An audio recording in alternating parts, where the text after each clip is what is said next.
नमस्कार साथियों, इस समय आप अपनी स्क्रीन पर वार्षिक परिणाम अभिलेख पत्रक देख रहे हैं। हम आपको बता दें कि राज्य शिक्षा केंद्र द्वारा कक्षा 1 से लेकर कक्षा 8वीं तक के जो वार्षिक परीक्षा से संबंधित दिशा निर्देश हैं वह जारी कर दिए हैं। और आज की इस वीडियो में हम आपको बताएंगे कि कैसे आप कक्षा 1, 2, 3, 4 एवं 6, 7 के जो वार्षिक परिणाम अभिलेख हैं एवं प्रगति पत्रक हैं उनको आप कैसे तैयार करेंगे। तो साथियों, जो वार्षिक परिणाम अभिलेख पत्रक होगा उसका प्रारूप कुछ इस तरीके से रहने वाला है। प्राथमिक के लिए आप देख सकते हैं, इसमें सबसे पहले आपको सामान्य जानकारियां दर्ज करनी है, जैसे जिले का नाम, जनशिक्षा केंद्र बसाहट का नाम, विधानसभा, ग्राम पंचायत, विकासखंड, ग्राम, शाला का नाम, डाइस कोड शाला का, इस तरीके से, और कक्षा। उसके बाद में यहाँ पर आपको छात्र छात्राओं की बेसिक जानकारी दर्ज करनी है। बेसिक जानकारी दर्ज करने के बाद आप यहाँ पर देखेंगे सबसे पहले शैक्षिक क्षेत्रों के मूल्यांकन में अर्धवार्षिक के जो प्राप्तांक हैं वह आपको प्रविष्ट करना है। और अर्धवार्षिक के जो प्राप्तांक हैं वह आपको 50 अंक में से देना है। आप देख सकते हैं जो लिखित 50 अंक के, यानी कि अर्धवार्षिक का जो मूल्यांकन होगा वह 50 अंकों में से किया जाना है। उसी प्रकार आगे हम बात करें इसी में, तो शैक्षिक क्षेत्रों का मूल्यांकन वार्षिक के प्राप्तांक। तो हम आपको बता दें कि इस बार जो वार्षिक के प्राप्तांक हैं उन्हें 2 भागों में बांटा गया है। आप देख भी रहे होंगे, कॉलम क्रमांक 16 एवं कॉलम क्रमांक 17 में लिखित 60 अंक, प्रोजेक्ट 40 अंक।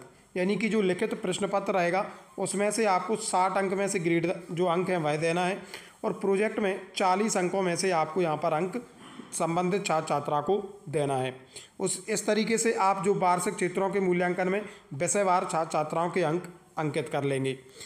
अगले कॉलम में यदि हम देखें सह शैक्षिक क्षेत्रों का मूल्यांकन, इसमें सह शैक्षिक क्षेत्रों में आपने विद्यार्थी को जो पत्रक भरते समय जो भी अंक दिए हैं उनको आपको यहाँ पर दर्ज करना है, और सह शैक्षिक क्षेत्रों में आपको 20 अंक में से यहाँ पर अंक दर्ज करना है।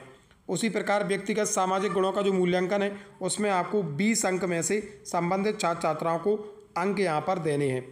अंत में आ जाएगा वार्षिक परिणाम प्राप्तांक महायोग। तो जो वार्षिक के प्राप्तांक होंगे उनमें आपको कॉलम क्रमांक 11 से कॉलम क्रमांक 25 का योग करना है। यानी कि जो छात्र छात्रा ने अर्धवार्षिक के जो प्राप्तांक हैं और वार्षिक के प्राप्तांक हैं उनका योग करके आपको जो वार्षिक परिणाम प्राप्तांक महायोग है उसमें आपको दर्ज करना है। उसके बाद उसी के आधार पर आपको ग्रेड निकाल लेना है, और ग्रेड वाले कॉलम में संबंधित छात्र छात्राओं को क्रमशः आपको ग्रेड प्रदान कर देना है। उपस्थिति वाले कॉलम में कुल शिक्षण दिवस, कुल कितने शिक्षण दिवस हैं उनको आपको यहाँ पर दर्ज करना है, और विद्यार्थी के द्वारा कितने दिवस शिक्षण विद्यालय में ग्रहण किया गया है, यानी कि विद्यार्थी की उपस्थिति विद्यालय में कितने दिवस रही है वो आपको विद्यार्थी वाइज उनके सामने वाले कॉलम में अंकित कर देना है। उसी तरीके से यहाँ पर आप जो पूर्व माध्यमिक के लिए जो वार्षिक परिणाम अभिलेख पत्रक का प्रारूप रहने वाला है वह आप देख रहे हैं, यानी कि कक्षा 6 और 7 के लिए। तो इसमें भी आप देखेंगे तो जैसा प्राथमिक कक्षाओं के लिए है बिल्कुल वही सामान्य जानकारी आपको इस पत्रक में दर्ज करना है, केवल विषयों का अंतर रहेगा। बाकी का जो फॉर्मेट है सब कुछ बिल्कुल वैसा ही रहने वाला है। तो आप यहाँ पर आसानी से एंट्री कर सकते हैं। और जब आप वार्षिक अभिलेख पत्रक भरकर तैयार कर लें उसके बाद आपको संबंधित छात्र छात्राओं के प्रगति पत्रक भरकर तैयार करना है। तो चलिए अब हम देखते हैं कि प्रगति पत्रकों को किस प्रकार भरना है और उनमें क्या कुछ जानकारी अंकित करनी है। तो साथियों, आप देख रहे हैं ये जो प्रगति पत्रक है ये प्राथमिक कक्षाओं के लिए है, यानी कि 1, 2, 3 एवं 4 के लिए।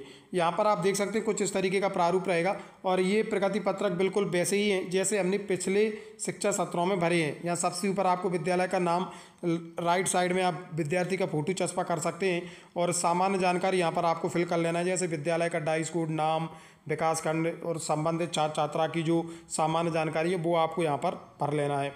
इसके अगले पृष्ठ पर आप देखेंगे तो यहाँ पर आपको सबसे पहले स्कॉलर क्रमांक, विद्यार्थी का नाम, उसकी कक्षा, वर्ग, शाला और सत्र अंकित कर लेना है।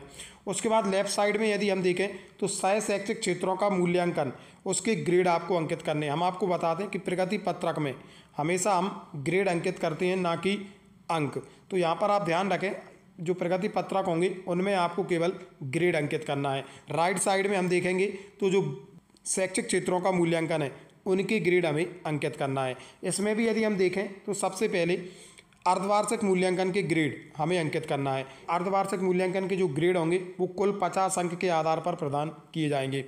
वार्षिक मूल्यांकन के जो ग्रेड होंगे प्रोजेक्ट कार्य 40 अंक के आधार पर आप ग्रेड अंकित करेंगे। उसी प्रकार जो लिखित मूल्यांकन होगा उसके 60 अंक के आधार पर आप ग्रेड अंकित करेंगे। इस तरीके से इसका जो कुल 100 अंक के आधार पर समग्र ग्रेड आप यहाँ पर अंकित कर देंगे। और जो वार्षिक परिणाम होगा वह वार्षिक एवं अर्धवार्षिक का कुल टोटल मिलाकर आपको ओवरऑल ग्रेड यहाँ पर आपको अंकित कर देना है। इस तरीके से विषयवार आपको प्रगति पत्रक में संबंधित छात्र छात्राओं को ग्रेड अंकित कर देना है और अपनी जो प्रगति पत्रक हैं वह तैयार कर लेना है। उसी प्रकार पूर्व माध्यमिक के जो प्रगति पत्रक रहेंगे वो भी बिल्कुल इसी तरीके से रहने वाले हैं। इनमें भी आपको संबंधित छात्र छात्रा की सबसे पहले सामान्य जानकारी फ्रंट पेज पर दर्ज करनी है। उसके बाद में एक तरफ आपको शैक्षिक एवं व्यक्तिगत सामाजिक गुणों के जो ग्रेड हैं वह अंकित करना है। उसके बाद में आपको राइट साइड में जो उसके विषय हैं उनके प्राप्तांकों के ग्रेड अंकित करना है। इस तरीके से जो प्रगति पत्रक हैं वह आपको भरकर तैयार कर लेना है।